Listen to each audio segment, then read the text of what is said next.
নমস্কার বন্ধুরা, আপনাদের সবাইকে স্বাগত জানাই আরও একটি নতুন ভিডিওতে। আজকে আমরা আলোচনা করব শ্রীমদ্ ভগবদ্গীতার মাহাত্ম্য নিয়ে। শ্রীমদ্ ভগবদ্গীতা শুধু একটি ধর্মীয় গ্রন্থ না, সমাজের সকল শ্রেণীর মানুষের জন্য এটি একটি পথ প্রদর্শক। জীবনের সমস্ত সমস্যার সমাধান রয়েছে শ্রীমদ্ ভগবদ্গীতাতে। তাই গীতার প্রতি অগণিত মানুষের শ্রদ্ধা এবং ভালোবাসা। তবে কেন গীতা এত গুরুত্বপূর্ণ? কেন এটি শুধুমাত্র একটি ধর্মীয় শাস্ত্র নয়, তার থেকে অনেক বেশি? আজকের ভিডিওতে আমরা আলোচনা করব গীতার মাহাত্ম্য কথা। বিভিন্ন শাস্ত্র অনুযায়ী প্রতিদিন গীতা পাঠ করলে আমাদের কী কী লাভ হয়। গীতা আমাদের শুধুমাত্র আধ্যাত্মিক জ্ঞানই দেয় না, বরং জীবনের প্রতিটি সংকটের সঠিক দিশা দেখায়। এটি আমাদের জীবনের লক্ষ্য এবং উদ্দেশ্য কি তা জানায়। তো আসুন দেরি না করে শুরু করা যাক। তাহলে আসুন আমরা জেনে নিই শ্রীমদ্ ভগবদ্গীতা আমাদের জীবনে সত্য, শান্তি ও শক্তি কিভাবে নিয়ে আসে। শালগ্রাম শিলায়াং বা দেবগারে শিবালয়ে তীর্থেনাদ্যং পঠেৎ গীতাং সৌভাগ্যং লভতে ধ্রুবম।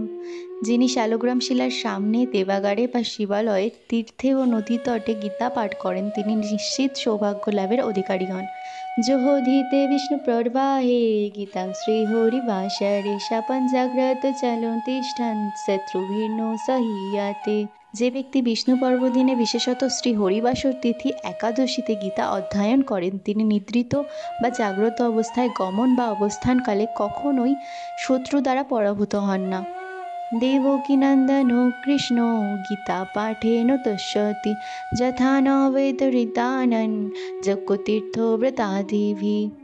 দেবকীনন্দন ভগবান শ্রীকৃষ্ণ গীতা পাঠে যে প্রকার সন্তুষ্ট হন, বেদ অধ্যয়ন, দান, যজ্ঞ, তীর্থ ভ্রমণ বা ব্রত ইত্যাদি দ্বারাও সে প্রকার সন্তুষ্ট হন না। গীতাধীতা চ জৈনাপি ভক্তিভাবেন চেতসা বেদশাস্ত্র পুরাণানি তেনাধীতানি সর্বস্ব। যিনি ভক্তিভাবিত চিত্তে গীতা অধ্যয়ন করেন, বেদ পুরাণাদি সমস্ত শাস্ত্রই সর্বতোভাবে তার অধ্যয়ন করা হয়ে যায়। গীতা পাঠচ্চ শ্রবণং চ করোতি দিনে দিনে কৃতভো বাজি মেধাত্তা কৃতজ্ঞেন সদক্ষিণা। যিনি প্রত্যহ গীতা পাঠ ও শ্রবণ করেন, তার সদক্ষিণা অশ্বমেধাদি যোগ্য ফল স্বাভাবিকভাবেই লাভ হয়। য শৃণোতি চ গীতার্থং কীর্তয়েত্যেব চ পরম শ্রাবয়েচ্চ পরার্থং বৈ স চ ব্রজতি পরং পদম। যিনি যত্ন সহকারে গীতার্থ শ্রবণ কীর্তন করেন বা অন্যকে শ্রবণ করান, তিনি পরম পদ বৈকুণ্ঠ লাভ করেন। গীতায়া পুস্তকং যত্র নিত্যপাঠ্যস্য বর্ততে তত্র সর্বাণি তীর্থানি প্রয়াগাদীনি ভূতালে। যেখানে নিত্য গীতা পুস্তক অবস্থান করে, সে জগতে সেখানে প্রয়াগাদি সব তীর্থ অবস্থান করে সর্বদা। নিবাসন্তি সদা দেহে দেহ শেষে হবি সর্বদা সর্বে দেবাশ্বরীশায় জগিনো দেহ রক্ষকা। সর্বদা গীতা অধ্যয়নকারী দেহে বা দেহত্যাগের পরও দেহরক্ষক রূপে দেবতা, ঋষি বা যোগীরা অবস্থান করে। গোপালো বালো কৃষ্ণোऽপি নারদ্রুব পার্ষদৈ সাহায্য জায়তে শীঘ্রং যত্র গীতা প্রবর্ততে। যেখানে গীতা বর্তমান থাকেন, সেখানে নারদ, ধ্রুব আদি পার্শ্বদবৃন্দ সহ স্বয়ং বালগোপাল শ্রীকৃষ্ণ সহায় রূপে আবির্ভূত হন। যত্র গীতা বিচারস্য পঠনং পাঠনং তথা মুদতে তত্র শ্রীকৃষ্ণ ভগবান রাধায়েশঃ। যে স্থানে গীতা শাস্ত্রের বিচার এবং পঠন পাঠন হয়, ভগবান শ্রীকৃষ্ণ সে স্থানে শ্রী রাধিকার সঙ্গে পরম আনন্দে বিরাজ করেন।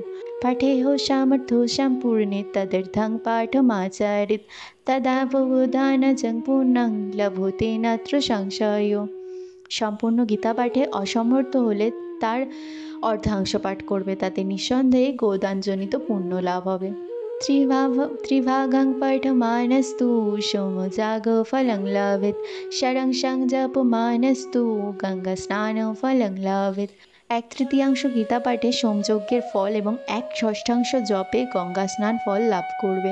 একমধ্যায়কং নিত্যং পঠতে ভক্তি সংযুত রুদ্রলোকম বাপ্নোতি গণভূত্তাবসচ্চিরম। যিনি ভক্তি সহকারে দৈনিক একটি অধ্যায় পাঠ করেন, তিনি চিরকালের জন্য রুদ্রগণে পরিগণিত হয়ে রুদ্রলোক লাভ করেন। গীতার্থমপি পাঠং বা শৃণুয়াদন্তকালাৎ মহাপাতকযুক্তোऽপি মুক্তিভাগী ভবেজ্জেন। মৃত্যুকালে গীতার্থ পাঠ বা শ্রবণ করে মহাপাতকযুক্ত ব্যক্তিও মুক্তিভাগী হয়। গীতা পুস্তক সংযুক্ত প্রাণং ত্যক্তা প্রয়াতি চ সা বৈকুণ্ঠমবাপ্নোতি বিষ্ণুনা সহ মোদতে। যিনি গীতা পুস্তক সংযুক্ত হয়ে দেহ ত্যাগ করেন তিনি বৈকুণ্ঠ লাভ করেন এবং ভগবান বিষ্ণুর সঙ্গে আনন্দে বিরাজ করেন।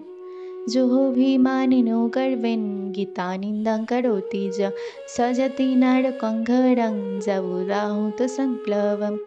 যে ব্যক্তি অভিমান বা গর্ব ভরে গীতার নিন্দা করে সে মহাপ্রলয় কাল পর্যন্ত ঘোর নরকে বাস করে।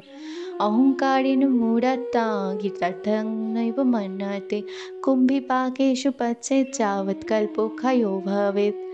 যে মূঢ়াত্মা অহংকারে স্ফীত হয়ে গীতার্থ অবমাননা করে সে কল্পক্ষয় কাল পর্যন্ত কুম্ভিপাক নরকে পৌঁছতে থাকে।